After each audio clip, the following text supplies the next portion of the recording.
Nous sommes de retour sur le plateau de TV Finance pour cette édition du 5 janvier 2023. Il est désormais temps d'ouvrir notre page macroéconomique avec notre invité, Monsieur Christian Parizeau. Bonjour Christian. Bonjour. Bonjour, merci beaucoup d'être avec nous ce matin, d'avoir accepté notre invitation. Je vous présente mes meilleurs vœux au nom de toute l'équipe. Monsieur Parizeau. Christian, vous êtes donc économiste et président du cabinet Altair Economics. Et j'ai envie de vous poser cette première question. Est-ce que les marchés ne crient-ils pas victoire trop tôt? On a vu depuis 2 jours, les marchés, le CAC a pris près de 3%, le DAX idem, et ce après la publication de données sur l'inflation qui ralentit en Allemagne et en France, alors même que les instituts qui sont chargés de délivrer ces notes nous disent que l'inflation atteindra un pic courant S1 2023. Du coup, est-ce que les marchés ne crient-ils pas victoire trop tôt? Oui, les marchés là sont sur le scénario entre guillemets idéal, mais c'est un scénario qu'on pourrait dire de tiède. C'est-à-dire que pas trop de récession, c'est-à-dire qu'on va avoir une petite contraction d'activité, mais ça reste très modéré. Un mouvement de désinflation très important et donc des banquiers centraux qui ont fait l'essentiel du travail et qui pourraient marquer une pause dans le durcissement de leur politique monétaire, peut-être pas à court terme, mais en tout cas on va dire que le pire est passé en 2022 et donc on a une sorte d'optimisme sur 2023 avec la Chine qui redémarrerait, mais attention, pas trop fort pour pas tout brouiller les tensions inflationnistes. Donc ça serait un scénario un peu idéal. Alors c'est vrai que sur l'inflation, il faut faire très attention aux derniers chiffres. Alors certes, on est tous d'accord, il va y avoir un mouvement de désinflation. C'est-à-dire que l'inflation va nettement ralentir sur cette année 2023. Il faudrait vraiment une très grosse surprise pour qu'on n'aille pas ce scénario-là. Et ça commence à s'observer sur les chiffres, et c'est vrai que les chiffres français étaient nettement au-dessus des attentes en termes de mouvement de désinflation. Donc ça, c'est la bonne surprise. Mais attention, c'est très lié à l'énergie, au prix énergétique. Et quand on regarde dans le détail, il y a quand même pas mal d'éléments. Alors, premier élément qui joue, c'est notamment en Allemagne, le mouvement de désinflation est lié en grande partie au bouclier énergétique qu'a mis en place le gouvernement allemand. Donc, c'est technique, c'est pas une vraie recul de l'inflation. Et après, ce que nous dit Desatis, qui publie cette statistique, nous dit, je peux pas évaluer encore, ils nous le donneront à la mi-janvier, mais je peux pas encore vraiment évaluer l'impact de ces mesures, mais ça a joué énormément dans le mouvement de désinflation. Donc, c'est pas un mouvement vraiment de l'économie, un vrai recul. Et puis quand on regarde dans le détail, on a quand même, certes les prix des biens qui ralentissent un petit peu, mais on a quand même l'inflation dans les services qui reste à un niveau élevé. Et c'est ça qui inquiète aujourd'hui les banquiers centraux. Alors il y a 2 choses importantes pour les banquiers centraux. C'est d'une part, ok, il y a un mouvement de désinflation, mais à quel niveau va se stabiliser l'inflation? Parce qu'on ne dira pas du tout la même chose. Si on a une inflation qui se stabilise à 2, ils seront contents. Mais si ça se stabilise à 3-4%, ça sera au-dessus de l'objectif. Et donc ils seront encore à dire qu'il faut durcir la politique monétaire pour calmer l'inflation. Donc ça, premier point, oui, il y a une désinflation, mais où on va? Et puis deuxième élément, est-ce que c'est un vrai mouvement de désinflation qui touche tout l'ensemble des biens et services? Parce que, rappelez-vous, il y a encore 1 an, la BCE n'était pas inquiète de l'inflation générée par les prix des services. Elle dit ça monte, ça descend, c'est pas ce qui nous inquiète. Par contre, là où elle a été inquiète, c'est lorsque l'inflation s'est vue dans l'ensemble des prix des biens et des services. Et là, c'est l'inverse, c'est la même chose pour la désinflation. Il faut que l'ensemble des prix commence à vraiment s'infléchir. Et pour l'instant, nos indicateurs et les indices de prix que l'on a montrent que c'est essentiellement un mouvement lié à l'énergie et non pas un mouvement global de désinflation. Donc oui, c'est technique. Voilà, c'est technique. Oui, je suis optimiste parce que je pense que ça va arriver. Mais attention, on en est encore très loin de le voir dans les statistiques aujourd'hui. D'accord, très clair. Merci Christian. L'inflation en zone euro va être publiée ce vendredi, demain. Est-ce que avec ces données sur l'inflation en France et en Allemagne, on peut déterminer d'ores et déjà, on peut dire que l'inflation va ralentir en zone euro? Oui, ça semble acquis, puisqu'on a eu plutôt des bons chiffres. Oui, on va avoir quelque chose un peu en dessous des attentes du consensus qui a été fait avant la publication, notamment des chiffres français. Et je reconnais que les chiffres français étaient vraiment très très bons. Donc on peut estimer ça. Alors encore une fois, très très bon, mais très technique. L'inflation en France va rebondir en janvier avec la réduction du bouclier énergétique. Et puis encore une fois, c'est vraiment du court terme. La BCE d'ailleurs anticipe sur le premier trimestre une réaccélération de l'inflation qui est liée notamment à ces ajustements de bouclier énergétique. Donc modération, les chiffres sont beaucoup moins bons sur janvier-février a priori. Et puis janvier-février, on va en parler juste après, mais on a la Chine, l'impact de la Chine, la réouverture ou non, dans quelle mesure les autorités chinoises vont réussir à relancer leur économie. Du coup, comment on se positionne face à l'euro-dollar là, en attendant les publications de la zone euro demain, de l'inflation en zone euro? Est-ce que On peut dire que ça pourrait, si véritablement. Voilà. Alors, c'est vrai que si le marché réagit à court terme et dans un scénario positif, alors on aura aussi les chiffres de l'emploi demain qui joueront aussi beaucoup sur cette parité. Mais globalement, on peut dire qu'on a peut-être l'image d'éléments un peu plus positifs pour la zone euro sur l'inflation. Donc moins d'inflation, une croissance qui est pas forte mais qui se stabilise. Mais globalement, c'est quelque chose qui va peut-être un petit peu peser sur l'euro demain à court terme, puisqu'on aura peut-être des anticipations un peu moins fortes sur la BCE. Et puis, si les chiffres de l'emploi américain restent solides et qui montrent pas de faiblesse, ça va alimenter, surtout après les minutes qu'on a eues hier soir, ça va alimenter les anticipations. Donc, c'est peut-être des éléments qui vont jouer un peu sur l'échange à court terme. Mais encore une fois, la visibilité reste très faible aujourd'hui sur les politiques monétaires. Sur les politiques monétaires. Est-ce qu'il y a un indice qui pourrait nous faire dire qu'effectivement, qui nous permettrait d'avoir un peu de visibilité dans ce brouillard, de naviguer un peu moins à vue, c'est l'évolution de l'or. L'or qui est en route pour atteindre de nouveau ses sommets historiques à $2200. L'once, là on est à 1800, 1810. Comment est-ce qu'on explique cette hausse? Est-ce que l'or actuellement fait office de valeur refuge ou il y a d'autres facteurs, d'autres vecteurs qui expliquent que les investisseurs se tournent vers ces matières premières? C'est vrai que traditionnellement, on dit on achète l'or quand on veut se protéger contre l'inflation. Alors là, ça cadre mal avec des statistiques de désinflation. Exactement. Alors l'or, c'est compliqué parce qu'il y a plusieurs éléments qui rentrent en compte, à prendre en compte. D'une part, quel est le rendement que m'offrent les obligations indexées sur l'inflation. Si j'ai un rendement, si j'ai les taux d'intérêt d'État, par exemple si les obligations indexées d'inflation de l'État français ou des États-Unis me rémunèrent mieux contre l'inflation, donc je me suis protégé contre l'inflation et je suis mieux rémunéré, à ce moment-là, l'or, naturellement, est sous pression, puisque finalement, l'or ne rapporte rien en tant que tel. Donc, ce qui se passe aujourd'hui, c'est que l'or profite naturellement du recul des taux d'intérêt. Ça, c'est un élément qui joue. Deuxième élément qui joue aussi, c'est la force du dollar. C'est-à-dire que si le dollar est très fort, ça coûte plus cher d'acheter de l'or pour les autres en euros, par exemple, en autres devises, alors que si le dollar baisse un peu, ça donne de l'appétit pour l'or. Donc, l'or profite aussi du mouvement sur le dollar. Et puis, troisième élément, alors ça, c'est moi qui le mets en avant et c'est beaucoup plus récent et c'est difficile à mettre en exergue, mais on a quand même ce violent recul des bitcoins, des crypto-monnaies. Et c'est vrai que peut-être que les crypto-monnaies étaient devenues un placement un peu concurrent à l'or, dans le sens qu'on disait toujours, bon, déjà, si vous voulez vous protéger contre l'inflation, achetez du bitcoin parce qu'il y a un nombre limité de bitcoin qui sera en circulation. Donc, c'était ce côté un peu protection de l'inflation. Et puis, peut-être, on parlait de crypto-refuge, d'actifs refuges. Donc, peut-être que là, il y a eu peut-être des arbitrages qui sont en train de s'opérer en ce moment sur l'or. Donc, c'est vrai qu'en ce début d'année, à très court terme, je pense que l'or est un bon investissement, malgré le fait qu'on est en période de désinflation et on pourrait croire que c'est pas le moment d'aller sur l'or, mais ça retrouve un peu son rôle d'actif de refuge pour les investisseurs. N'oubliez pas, surtout à un moment où on a un scénario économique qui est très incertain, on n'a pas de visibilité, c'est vrai que ça pourrait inciter les investisseurs à repondérer un peu l'or dans leur portefeuille. Scénario économique incertain, vous faites bien, l'introduction est toute parfaite, merci beaucoup. On a les PMI ont été publiés des deux côtés de l'Atlantique cette semaine. Bien qu'ils soient tous les deux en contraction, on remarque quand même qu'il commence à y avoir une vraie dichotomie entre les deux zones d'activité, les deux zones économiques américaines et européennes. D'un côté, l'économie américaine s'enfonce dans la récession, je dirais petit à petit, mais quand même il va tout droit, alors que l'économie européenne, même si elle est toujours en contraction, eh bien la tendance s'inverse, elle devient un peu haussière. Alors, c'est ce que donnent les données d'enquête. Voilà, il faut faire très attention, mais c'est vrai qu'on a le sentiment que l'économie européenne va vers les 50. Vous savez, cette fameuse barre des 50 qui indique qu'on est sur une stagnation de l'économie, mais on n'est plus sur une contraction. Donc on a le sentiment, et même l'Espagne, le Portugal sont proches de ce niveau-là.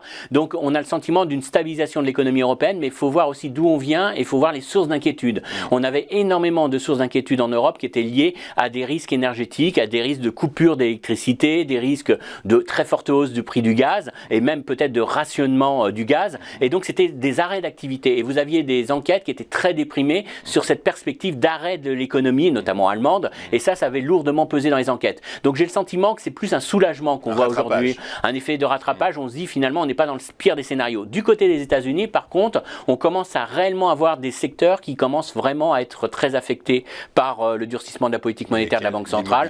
L'immobilier qui vraiment s'effondre. On a eu des statistiques très mauvaises au niveau des crédits hypothécaires aux États-Unis sur la dernière semaine du mois de décembre. Donc on a quand même des vrais signes de ralentissement qui s'opèrent. Pas d'inflexion du discours de la Fed, hein, quand même, ça joue aussi. Mais donc on a sûrement cette image peut-être un peu moins positive de l'économie européenne, alors qu'il y a encore quelques mois, tout le monde se focalisait sur l'économie européenne et avec un discours très noir sur l'Europe. Donc il y a sûrement un rééquilibrage à avoir aujourd'hui, même si la situation n'est pas à l'opposé. On n'aura pas l'Europe qui sera en forte croissance et les États-Unis qui seront en récession profonde. Hein. Mais on a peut-être un rééquilibrage qui est en train de s'opérer et qui pourrait jouer en faveur, puisque on va voir. D'une part, les investisseurs ont très fortement sous-pondéré l'Europe et ça peut expliquer aussi peut-être la performance de ce début d'année. Je pense qu'il peut y avoir une repondération des actifs européens parce que les actions européennes sont vraiment pas chères au regard des actions américaines. Hein. Et on a cette perte d'image qu'on avait que les États-Unis étaient la valeur refuge quelque part, que la bourse américaine, hors technologique peut-être, mais que la bourse américaine était un peu des valeurs refuges. Et donc on a peut-être ce rééquilibrage qui est en train de se dessiner au travers aussi de ces données d'enquête. Maintenant, attention, il n'y aura pas une divergence profonde des deux économies. Hein, d'accord, très clair. L'une restera quand même liée à l'autre. Donc pareil, ce sont des effets techniques. C'est comme l'inflation en fait. Voilà. Et puis on a peut-être un peu tiré le train un peu trop fort en fin d'année. Et là, on rééquilibre un petit peu les portefeuilles en ce début d'année avec des indicateurs qui semblent indiquer que la situation n'est pas aussi extrême entre les deux zones. Entre les deux zones, donc les États-Unis hier ont été publiées les minutes du FOMC. Quelle lecture on doit retenir? Parce que donc hier Wall Street, à la suite, même si la séance a été très volatile en dents de scie, Wall Street a quand même clôturé dans le vert, alors que quand on analyse, quand on regarde, quand on lit, même sans analyse, juste lire lire ces minutes, le ton reste quand même très hawkish et finalement on n'a pas de visibilité sur un arrêt de cette hausse de taux. Alors je suis le premier surpris parce que moi quand j'ai commencé à lire les minutes, j'ai dit bon ça va aller à la cave, c'est bon. Et finalement le marché a très bien réussi, surtout sur les dernières minutes on a eu ce rebond assez impressionnant de l'indice. Alors il faut quand même se méfier, on va voir un petit peu le comportement de Wall Street aujourd'hui, ça sera peut-être un peu plus compliqué, mais à court terme, au-delà de ça, au-delà de la réaction de court terme des marchés, le discours est quand même assez faucon. Alors c'est vrai que M. Powell n'avait pas été très convivial, il n'avait pas été très gentil. En décembre, quand il avait fait sa conférence de presse, à l'issue de cette réunion, il nous avait quand même donné un ton assez faucon, il avait été dur. Donc là-dessus, il n'y a pas de surprise. Mais quand on lit dans le détail ces minutes, très clairement, d'une part, ils nous disent... Ils commencent dans les premiers paragraphes, ils nous disent on ne voudrait pas que les marchés deviennent trop optimistes, puisque si on avait des marchés trop optimistes, ça assouplirait les conditions financières et ça relancerait l'économie et ça relancerait l'inflation. Donc le message est clair, soyez pas optimistes, ne montez pas trop sur les marchés financiers, parce que derrière, on ne veut pas relancer l'économie, il faut vraiment durcir les conditions financières. Donc déjà, le discours n'est pas exceptionnel. Et puis il y a un paragraphe que je trouve hallucinant et qui est très très inquiétant pour cette année 2023. Ils nous disent aujourd'hui, l'impact de la politique monétaire est très longue sur l'économie. Et l'impact sur la capacité de notre politique monétaire à contraindre l'inflation durablement, ça va mettre énormément de temps. Donc, on va peut-être devoir attendre plus d'1 an pour voir les impacts de nos hausses de taux et de savoir si on a monté ou pas trop fortement les taux directeurs. Donc ça veut dire que toute cette année 2023, ils vont monter les taux jusqu'à un certain niveau, jusqu'à ce qu'il juste que ça soit nécessaire, mais après ils ont aucune volonté de détendre la politique monétaire. D'ailleurs, aucun membre dit qu'ils anticipent une baisse des taux en 2023, parce qu'ils disent qu'il va falloir attendre pour être certain que l'inflation est morte, qu'on a bien tué l'inflation. Et donc ça veut dire qu'ils n'ont aucune visibilité, ils ne savent pas jusqu'à combien ils doivent monter, ils vont faire un peu au doigt mouillé, mais après ils vont rester très durs parce qu'ils considèrent que ça sera très compliqué d'évaluer l'impact de leur politique monétaire. Donc vraiment, dire qu'en 2023, ça y est, c'est fait, les banquiers centraux ont fait le job, je pense que c'est vraiment mal interpréter leur discours, puisqu'aujourd'hui, leur discours est très faucon dans ce sens-là. On va maintenir une politique qui va être volontairement restrictive sur l'activité, qui va volontairement peser, et on veut véritablement voir une dégradation du marché du travail pour atténuer les tensions salariales. Donc le message est très clair. Donc le marché, je pense, a une lecture un peu trop... un peu trop optimiste. Un peu trop optimiste derrière les banquiers centraux. La lecture du marché, c'est de dire finalement le marché de l'emploi va commencer à stagner, on va avoir moins de création d'emplois, ça va être suffisant. Non, ils veulent vraiment aujourd'hui être certains que l'inflation se retourne durablement et ça passera par une dégradation du marché du travail. Dégradation du marché du travail. Est-ce qu'entre-temps, ils pourraient revoir à la hausse leur cible d'inflation, passer de 2 à 3 ou 3, enfin de 2 à 4? C'est possible ça ou non? La réponse est claire, que ça soit du côté de la BCE ou de la Fed, ils ont très clairement répondu en décembre, non. Alors, même s'il l'envisageait, hein, je sais que c'est un débat qui est ouvert, mais même s'il l'envisageait, de toute façon, c'est pas la bonne période. Vous le faites pas en période de forte inflation et ça anéantirait complètement leur crédibilité. Donc, c'est pas le moment de... Pas le moment de revoir à la hausse ces objectifs d'inflation, de niveau d'inflation.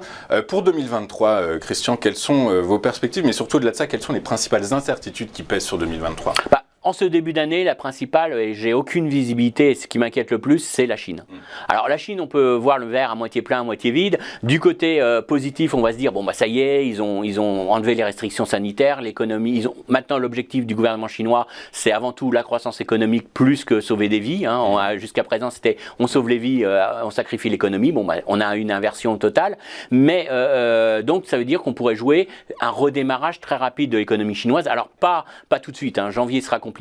Le 22 janvier, on a le début du nouvel an chinois, mais ça pourrait redémarrer, on va dire, mi-février, mars. Et si les marchés anticipent, finalement, le marché anticipe un redressement très vite de l'économie chinoise. Donc, atténuation des tensions sur les chaînes d'approvisionnement, croissance très forte de la Chine. Ça peut paraître un scénario idyllique, mais pas tant que ça, parce que si la Chine redémarre trop fortement, trop vite, trop rapidement, on va avoir de nouveau des tensions sur les prix du pétrole, des tensions sur les matières premières. On sait que les prix du pétrole, aujourd'hui, l'offre est très contrainte, notamment avec ce qui se passe en Russie. Donc, globalement, on va avoir très vite des tensions inflationnistes. Donc, je ne suis pas sûr que ce soit le scénario idéal, cette reprise très forte, très violente de l'économie chinoise. Ce soit un scénario si idéal que ça, parce qu'on aura le contre-effet en termes de discours des banquiers centraux. À l'inverse, et ça, je pense que ce n'est pas suffisamment mis en avant, c'est qu'on pourrait aussi avoir un vrai risque sur l'économie chinoise, un risque de désordre aussi au niveau social, parce que c'est un coût humain énorme. Et puis surtout, à partir du 22 janvier, on va avoir beaucoup de Chinois qui vont rentrer dans leur province, et là, on va avoir des contaminations qui vont exploser aussi dans le milieu rural.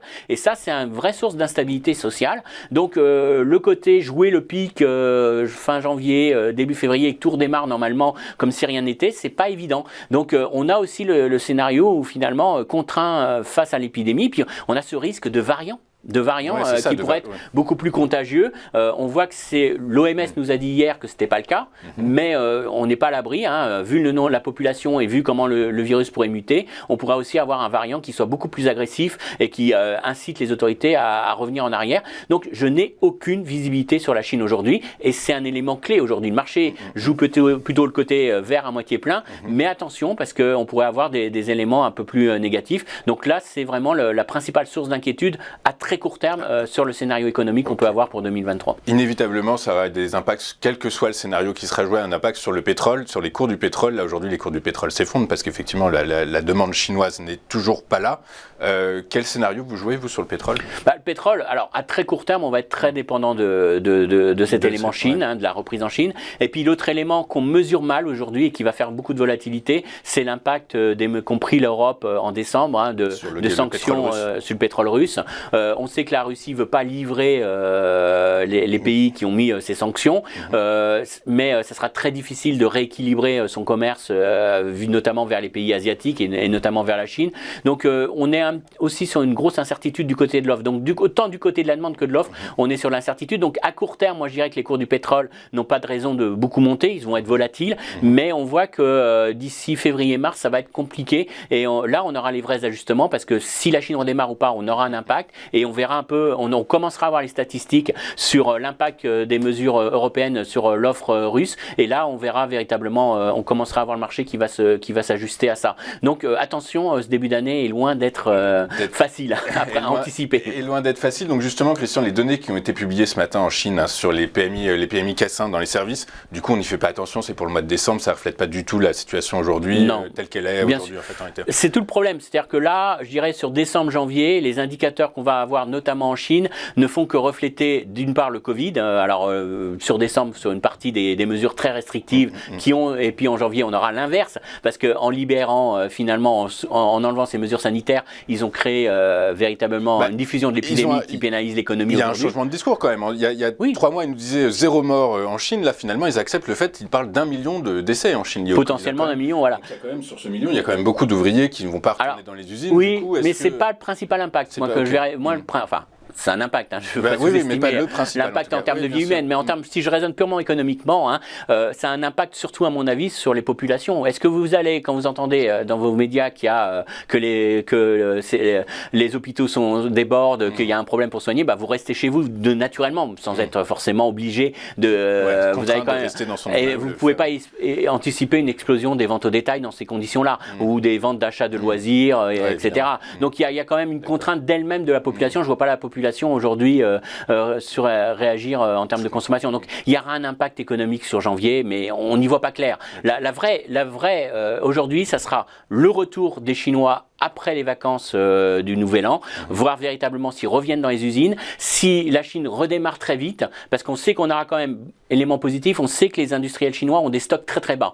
Donc après le Nouvel An chinois, on va devoir avoir un rebond mécanique. Donc si on a les ouvriers qui reviennent dans les usines, on va avoir un rebond très fort de l'activité industrielle. Donc ça, c'est plutôt des éléments positifs. Mais encore une fois, il faudra voir les conséquences de cette épidémie, qu'est-ce qui se passe au niveau notamment des campagnes. C'est quand même important puisque les campagnes n'ont pas connu la maladie jusqu'à présent. Donc il y a quand même encore beaucoup d'incertitudes au niveau social. Il ne faut pas les sous-estimer quand même pour les prochains mois. Il ne faut pas les sous-estimer. Dernière chose, retour d'effet d'expérience. On sait que quand une économie majeure se réouvre après une grosse période de lockdown, ça crée des goulots d'étranglement, ça crée des problèmes d'approvisionnement et donc des tensions inflationnistes. On peut craindre ça quand la Chine se réveillera? C'est tout le problème. Comment le gouvernement chinois va gérer cette reprise? On sent que la Banque centrale de Chine veut vraiment une reprise économique très forte. C'est finalement la seule contrepartie à son nombre de morts. Il faut montrer que l'économie peut redémarrer très vite. Donc là, on a un vrai risque de surréaction. C'est pour ça que je dis que le scénario est compliqué, parce que ça sera vraiment où on place le curseur. Donc si véritablement vous êtes très optimiste pour la Chine, soyez très pessimiste pour les marchés, parce qu'à mon avis, ça va créer des tensions très fortes et forcément pas forcément des bonnes nouvelles en termes de politique monétaire. Donc voilà, le scénario tiède, il est bon, il est idéal, mais c'est le plus improbable à mon avis pour ce début d'année. D'accord, donc attendons les données de février et mars pour pouvoir... Et voilà, regardons très, très clairement ce qui se passe en Chine, ça sera un élément clé pour ce début d'année. Pour ce début d'année, merci beaucoup Christian Parizeau d'avoir été avec nous ce matin. Christian qui est économiste et président du cabinet Altair Economics. On marque une rapide courte page de pub et on se retrouve juste après pour la suite et la fin de cette édition du 5 janvier 2023. À tout de suite sur Téléfinance.